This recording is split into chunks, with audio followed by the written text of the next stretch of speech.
Well, welcome back to the last podcast for 2024. Yes, I hope everyone's recovered from the cleaning of the living room with all the presents and got all your returns done. No, the returns have just started. you have yet to find out those pants don't fit. They're probably still in the box or folded on your bed someplace. But if you're smart, you will save those bows and those bags for next year's use. Oh, I mean, we have bags that have circulated our family for over a decade now. We have the bags with little two from tags that just get sticked another one on top of it. And that one year we pulled it back, it was an entirely different family. Oh, yeah. Well, Pat and Rob and us have been exchanging bags with each other for going on 16 years. Mm-hmm. 1 year, I was in charge of boxing some things with bags. And the from was one person, the to was another person. But things were reversed, so I just did a arrow with the kind of the Uno thing. Just a little remix. Yeah, right. You'll figure it out. You'll get it. I'll tell you. It's you. Don't worry about the name. So hopefully you have enjoyed your Christmas time. If not, Merry Christmas and enjoy your time off as well. So we're focusing on Happy New Year. Now what? The gym memberships will be in the mail, I'm sure. Whole forests full of leaves being turned over for resolutions happen this time every year. But we want to talk about trying to find direction when the future feels unclear. Like, I don't know about you, but I was never really big into resolutions. To set one that sometimes felt like it was going to be in 3 months. I won't be doing that probably. And we're going through the phase of, write them down, but more of a, kind of permanent thing. Mm-hmm. But, you and I were talking earlier about this past year has felt the fastest year ever. I don't know if that's just because I'm getting older. At this rate, that is true. Then years will start clicking off like a weekend as I get older. But you got me started thinking about, well, how are you going to, approach this year, 2025, when you really don't know what to plan for? No goals or visions, or don't have anything in mind just yet. What do you do then? Yeah. I mean, this is always the pitfall that we run into with the idea of, like, you can create a list of resolutions or personal goals at any point in the year with the best of intentions, but, you have no idea what is planned for that year. I mean, we had been searching for a house for a long time, and I would have almost bet money that we weren't going to find a house within the last 2 years. We found one this past year and it closed on it. And every amount of planning that I had, every little squirreling away of money, every idea I had, we're going to do this to make it easier to move. For every one of those, it was about 10 things that went wrong, different, didn't happen the way I wanted to, kind of thing. Right. So it's always hard when it comes to planning when you're not sure. Now, there's some guys out there that are like, hey, I have a 5, 10, 15-year plan, and I'm hitting that thing, But I often hear more of, well, I planned this, and this is not how I envisioned this going. Yeah, those guys who have that 5, 10, 15, those goals must be so generic. Like, I'm going to learn something new in the next 5 years. Because, one, I think it's a bit naive. I mean, the Bible even has a section about the rich ruler, right? I'm going to build new barns because obviously I got too much business, too much wealth. I just need new. And then all of a sudden, your soul is required of you this day. Mm-hmm. We don't know what's happening in the future. Only God does. And so, how do we plan and embrace the season of uncertainty? Mm-hmm. I think I've been in job reviews. It's been quite a while ago. And the person would ask me, where do you see yourself in 5 years? I'm like, I can't plan 5 days from now, let alone 5 years. And ironically, the last time I was in a review like that, the person asked about the 5 year plan kind of thing. And then the next day, Hurricane Katrina hit, and our life was different ever since then. Sure. So you can see how well that 5 year plan went, because I didn't know it was happening. Mm. I wasn't handed that map of Katrina until I walked out of the office back to my desk, and the lady said, "Oh, this is the map of the hurricane in case you want it." And then it was different since then. Yeah. So when we don't know what's next, it can be tempting to stand still, right? You're like, don't know what to do, so I probably should do nothing. Right. I don't want to build anything or work towards anything if it's not going to come to fruition. Sure.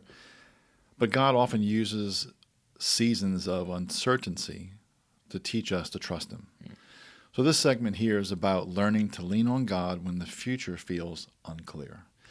And I would say that part of the country feels a little uncertain after election season. Even people who, like, well, okay, I'm still waiting for the economy to get better or whatever, those test results to come back clean. So trust that season that you're in. Sometimes not knowing is part of God's plan. Uncertainty can create space for deeper faith. I mean, if you knew that on your way home today, you're going to get into a car accident and break your arm, Right. I think you'd be a little hesitant to drive home. Yeah. Right? So there's probably a whole lot of blessing in not knowing what's around the corner and in trusting God in that.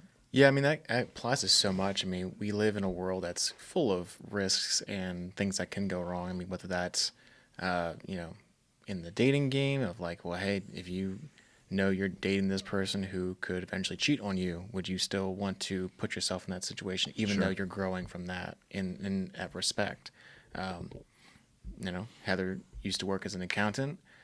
Spent all those years in college to go to be an accountant to get to me so we can get married and then never touch it again. Do you think if she told her in that moment, it's like, you're going to spend 5 years studying to be an accountant and you will never use that information? Only to meet Joshua. Yeah. Like, do you think that she would want that, So I often find it interesting with the paths that we take in life often are so full of, well, if I had known what I was getting into by taking that step, taking that job, moving Sure. across the country, dating that person, buying that house, I wouldn't have done it. And then you wouldn't have seen God's providence through that. Sure. I think that's everybody's life, right? And I don't know if people are aware of it or embrace it, but that is exactly it. Taking small steps forward can lead to big things, right? Yeah. And even when the next big step is not clear, praying, connecting with others, looking for small ways to grow, sometimes prepare us and mature us for that next step. What happens if the next step God has for us, we're not ready for yet? Right. And we think, well, what's next? I'm ready to go. Yeah. I want to plan my thing out. God says, you're not ready for what's next. Right? You want meat and you can't handle milk. So sometimes we have to mature right where we are before we start making lists and plans and taking surveys to find out what fruit I am. Like, oh, I'm an orange today. I'm an orange. Asking God to guide our hearts and not just our plans is something that I bet is not on people's lists. When you're making that list of the year, you're not like, I want to seek God's will for my life this year. It's, Lord, I want to double my income. I want that car that I've been trying to save for, or I want to lose that 20 pounds, or whatever it is. I want that spouse. A spouse. It's never direct my steps. Yeah. And so God often directs us inwardly, preparing us before showing us the next step outwardly. Sure. I mean, there's so much that you learn as a Christian and a human in general that, when you're going through this process of just living, that there are things that I've learned over the years in, relationship-wise with friends, family, and loved ones, to business-oriented and financial, that I would not have gotten there if I had not gone through all those valleys. Oh, sure. So I think it's the thing of like, Lord, I want patience and I want it now. And so we pray for these things like, well, hey, Lord, I want a spouse. And it's like, okay. Lord's like, you want that spouse? Buckle up, man. We're going to round you off a little bit. It's going to be real rough. We're going to grind you down to make it you the best person for your spouse, right? Right. So what happens? You're great. You want a spouse, perfect. Your wife wants someone who is mature in their faith. Right. Like, whoa, wait a second. I just said I wanted a spouse. He said, yeah, I understand what you said. Yeah. This is what I want for you. Right. So when you are praying for wisdom in those moments, that's probably much easier to take in stride rather than, well, Lord, I prayed for my Lamborghini. You didn't tell me I had to like work all these grunt jobs just to get to the partner position so I could afford the car, Sure. you know? So changing focus from instead of goal oriented to how can I live every day better than my last, glorifying God through all of it. Right. I imagine, I wonder, you look at that list of things that we create for our own selfish wants. If we did spend that time maturing, would that list look different after maturity? I think it would. Sure. Because maybe it wasn't so self-centered.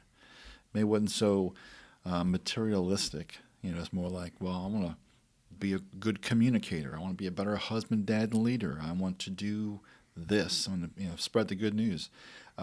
Versus, I want that Lambo. Mm-hmm. So the challenge is taking a few moments to pray, asking God to help us embrace this season, whether it's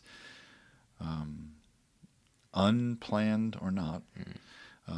We don't know, or rather than when we're seeking clear answers, focus on finding peace and trusting Him in that process. And that's challenging because there are planners out there. Mom's a planner. I'm a bit of a planner too. I like to know a little bit, although then I'll want to see where it goes after that. But there are people out there that I am not going to make a step toward that next one until I know exactly where I'm stepping. Yeah. And that's challenging because paralysis by overanalysis. You get to a point where you're like, well, since I don't know the future, I'm not doing anything. Right. So hit up another Hallmark movie. Right. Or you get the opposite where people are comfortable where they're at and they're like, okay, well, either God will put that person in my life, that house, that job, that whatever, and I'll just stand here and wait for it kind of thing. And so it takes massive changes in people's lives to make those steps. And the Lord's like, all right, you've spent too much time inside your bubble. It's time to kind of mosey on out there kind of thing. Man. But yeah, I think it's you can get both sides of that. Being afraid of taking that step, so you don't want to take it, or I'm too comfortable. I like where I'm at. I'm cozy and comfy. I know the devil kind of thing. I know all the problems I got going on, and I can handle those. I'm good, Lord. I don't need you to push me in X area. Sure. And we're not saying that you got to be like life's daredevil. Yeah. You don't have to be. Don't jump the shark. What is that character that Keanu Reeves played? Duke Kaboom. Oh. You don't have to be this guy, Super Dave Osborne. Yeah. Because there are days that I think it was like Tuesday. We hadn't been out for a little bit, and Dana's like, "Are we in for the night?" I'm like, "Yeah, I think so." Still, I don't. That's fine. Being a homebody is a good thing some days, and then sometimes I'm like, I'm ready to get out. You know? So our scripture reflection is Psalm 37:5. Commit your ways to the Lord, trust in Him, and He will act. The rest of that is when we don't know what lies ahead, God asks us to commit our way to Him, trusting He is at work. Yeah. Yeah.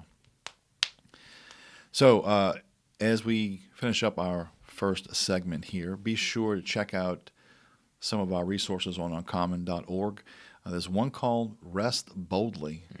Can help guide you in finding peace during times of maybe waiting and uncertainty. Yeah. So hang on for our word from our sponsors ahead, and we'll see you on the other side.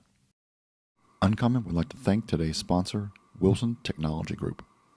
At Wilson Technology Group, we're not just an IT vendor. We're your trusted business partner delivering exceptional support, innovative solutions, and peace of mind. One call, one team, all your tech issues resolved. All right, welcome back to segment 2 of Happy New Year. Now what? It's stereotypical of you see the gym crazy busy the first quarter of the year. Everybody's fighting for machines. Are you finished with that? You writing that down? Can I get a set here? I'm losing my pump, right? There's you can work out on 7 machines at once if you wanted to by July. Yeah. Because no one there besides them of the diehards, right? I don't know if CrossFit experiences this. They're always like, whole year long. But I know in gyms, like some YMCAs and that kind of stuff, that first part of the year, man, good intentions. Whew, there's good intentions on every machine. Sure. There's plenty of people that I've heard that they'll purposely, even if they are like a gym rat, they'll purposely avoid the gym for the first 2 months because it's like, there's no point. I'm just going to go for a run. I'll do an at-home workout because there are going to be people in there that are just fighting over that one machine that they think, this is my ticket to the beach bod. Right. So I haven't found that machine yet, unfortunately. Well, this segment is discovering what God might be preparing us for. So when our direction isn't clear, God may be using this season to prepare us for something, maybe specific. This segment explores ways to find purpose in waiting, recognizing that God often works in our hearts before He works in our plans. Sure.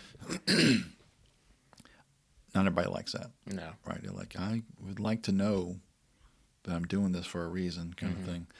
And so, before we evacuated Katrina, just kind of and a good job, just that there was a ceiling.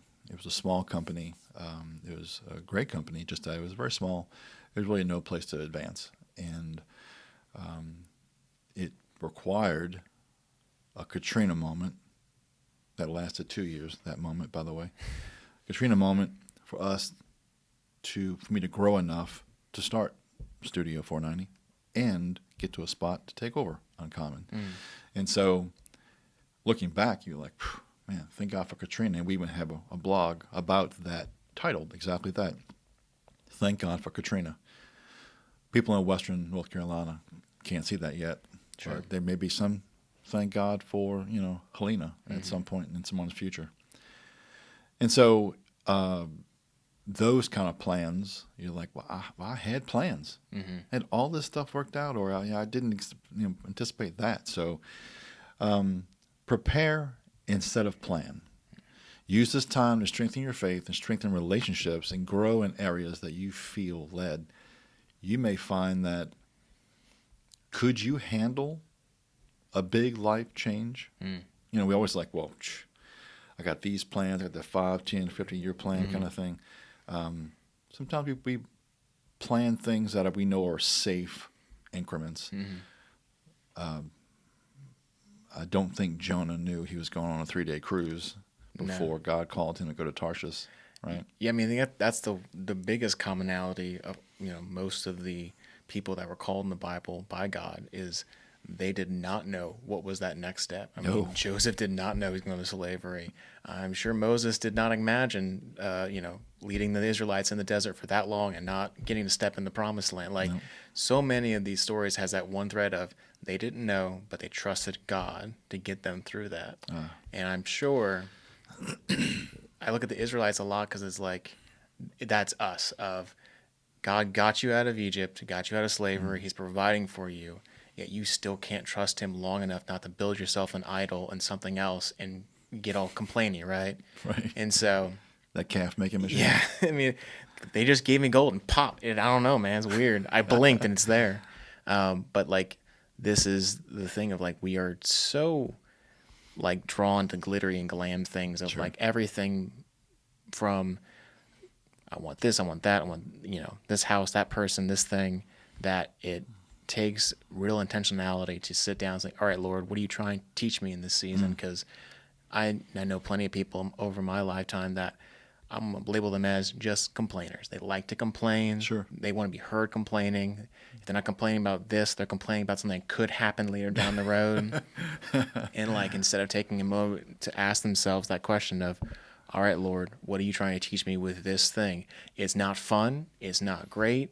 I hate every minute of it, but what are you trying to teach me out of this? Because, I mean, I can tell you from personal experience of, with Heather's health, that was not fun for us to go through financially, relationship, spiritually. But having stepped out of that, that's definitely taught us innumerable things that I don't think we would have gone through as a couple and gotten stronger in our relationship with each other and with God, with those around us, being better with budgeting and finances and stuff like that, just because we had to. And that's something the Lord had to teach us through that moment. It sure is. It sure wasn't fun during the moments. No, it did not. Yeah. So, and was I like thanking the Lord? Like, thank you, Lord, for putting us in this position right here. I wasn't. It wasn't fun in the moment. And I can only say that now looking back on it. But as we talked about recently, having her go through that surgery again and getting the clean bill of health afterwards, it was easier to handle it this time because we had been through it once before. Sure. And I now am trying to be intentional about what's the Lord trying to teach us in these moments, as opposed to just being, well, I'm going to complain about it. It's not going to help anybody. It may make me feel a little better because I'm like, oh, woe is me. Sure. But nothing lasting other than, oh, man, this sucks. You know what? Eeyore had something right. Well, now read Job. I would love to say that I'd have handled that a little bit like that. Oh my goodness, I probably would have been, and I'll be real, I probably would have been a little bit like the complaining. Yeah. Are you kidding me? By the time the second or third servant walked in with them, you know what? I don't want anyone to hear it. Yeah, Just I'm not bad taking news. visitors. No, see me tomorrow. All his friends and everything. I mean, just yeah. We all deal with that differently, and focusing on developing our character and our maturity.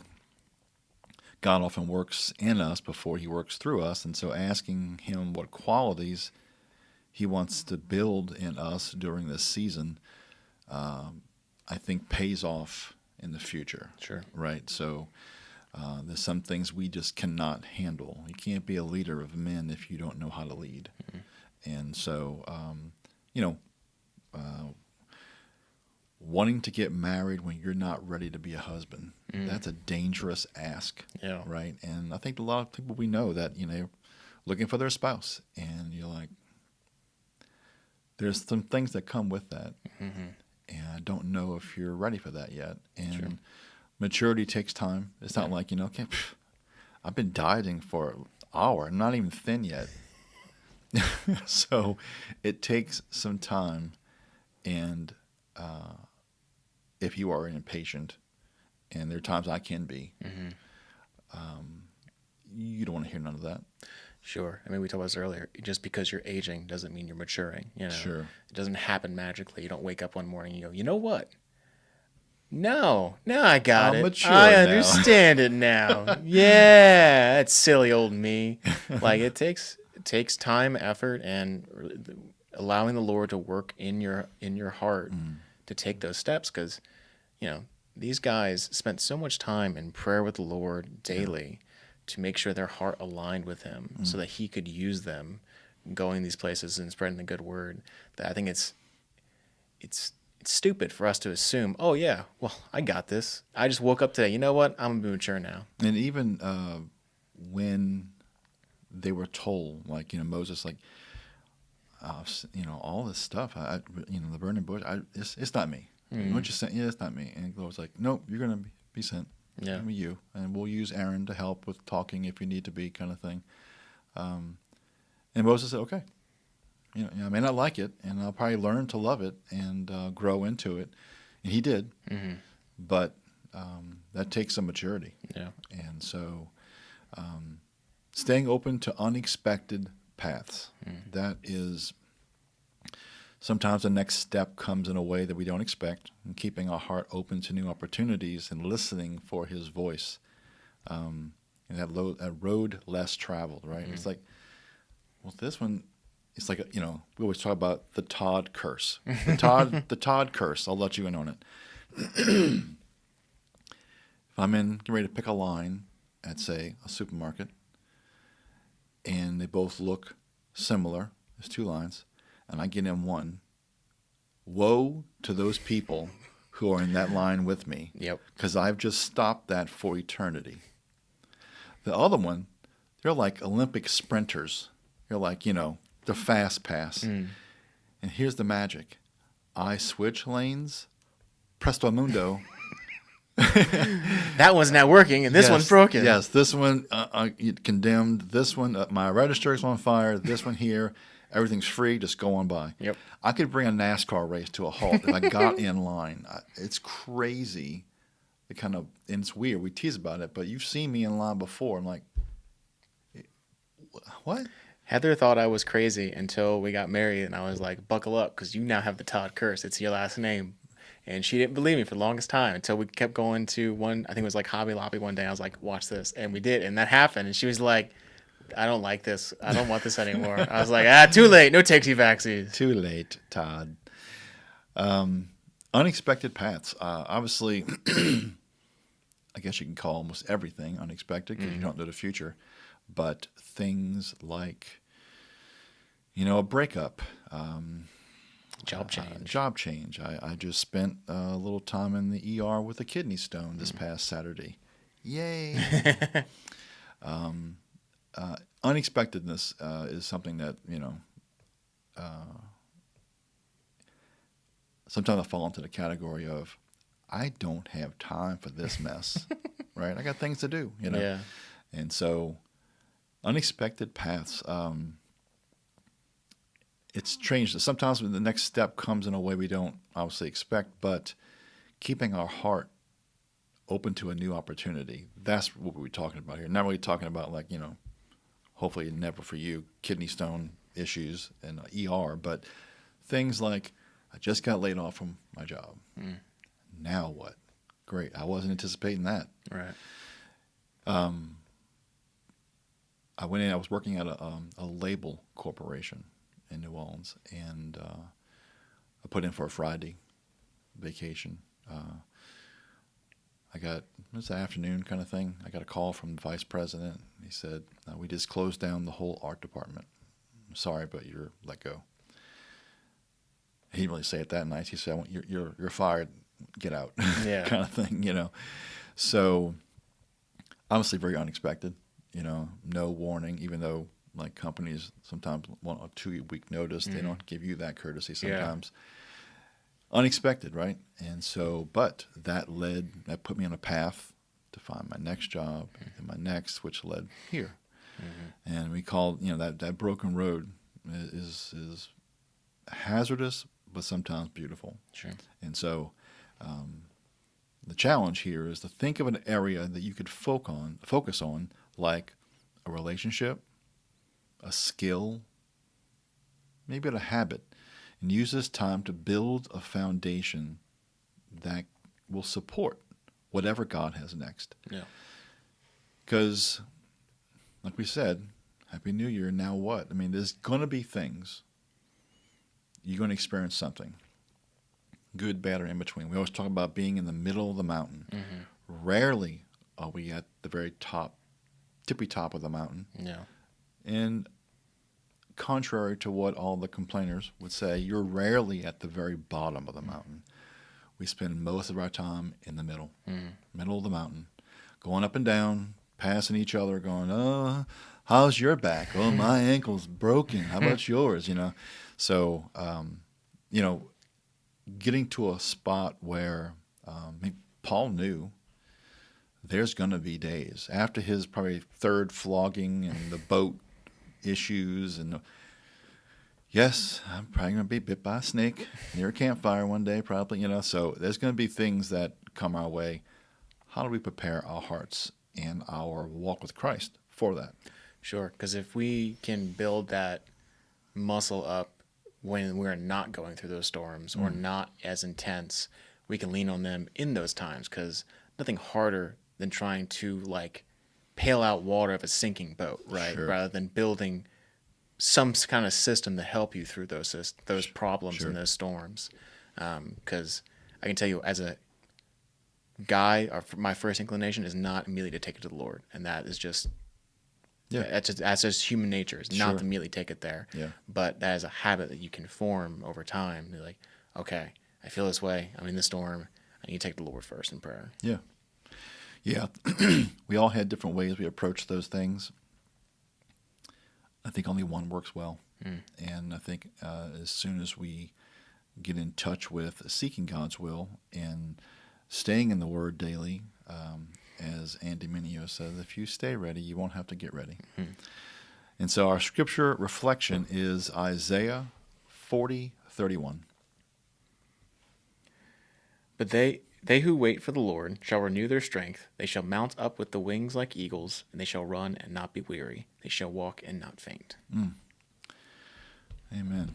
Well, on our website, we obviously have a ton of resources, and it's almost like we've been through some of this before. There's one called Don't Call It a Comeback.